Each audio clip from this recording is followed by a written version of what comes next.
Hello সবাইকে। আজকে আমাদের আর্থিক বিবরণীর ক্লাস নাম্বার 3।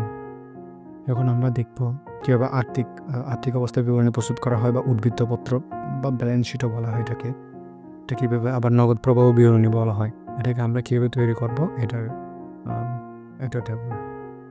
প্রথমে বিবরণী টাকা দেওয়া আছে। প্রথমে আর্থিক অবস্থার বিবরণী তৈরি করার জন্য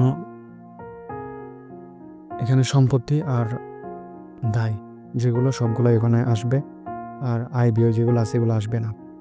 প্রথমে চলতি সম্পদের মধ্যে আছে নগদ ও ব্যাংক জমা, তারপর প্রাপ্য হিসাব, তারপর স্বল্পমেয়াদী বিনিয়োগ, বিক্রয়যোগ্য সিকিউরিটি, সমাপনী মজুত পণ্য, তারপর অগ্রিম খরচাবলী সবগুলো একসাথে যোগ করে আমরা যা পাবো তা হচ্ছে চলতি সম্পদ। তারপর দীর্ঘমেয়াদী বিনিয়োগ, সরকারি সিকিউরিটি, ট্রেজারি বন্ড, সঞ্চয়পত্র, লগ্নি এগুলো হচ্ছে সম্পত্তি। তারপর স্থায়ী সম্পত্তি হচ্ছে ভূমি, কলকবজা ও যন্ত্রপাতি, বাদ পুঞ্জীভূত অবচয়, এগুলো যদি অবচয় থাকে এগুলো বাদ দিতে হবে। অফিস সরঞ্জাম ও সাজসজ্জা, বাদ পুঞ্জীভূত অবচয়, এগুলো বাদ দিয়ে আমরা যা পাবো তা হচ্ছে স্থায়ী সম্পত্তি।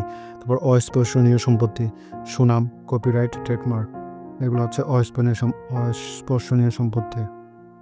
তারপর অসমন্বয়কৃত ব্যয়, মৌলিক সম্পত্তিও বলা হয়, প্রাথমিক খরচ, তারপর বিলম্বিত বিজ্ঞাপন, এগুলো সবগুলো যোগ করে আমরা যা পাবো তা হচ্ছে মোট সম্পত্তি।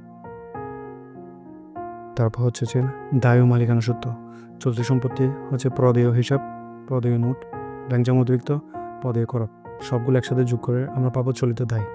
তো ওদের দীর্ঘমেয়াদী ঋণ বা দায়, প্রথমে ঋণ, তো বন্ড, প্রদেয় বন্ড, সবগুলো যোগ করে আমরা যা পাবো তা হচ্ছে দীর্ঘমেয়াদী দায় বা মালিকানা সত্ত্ব।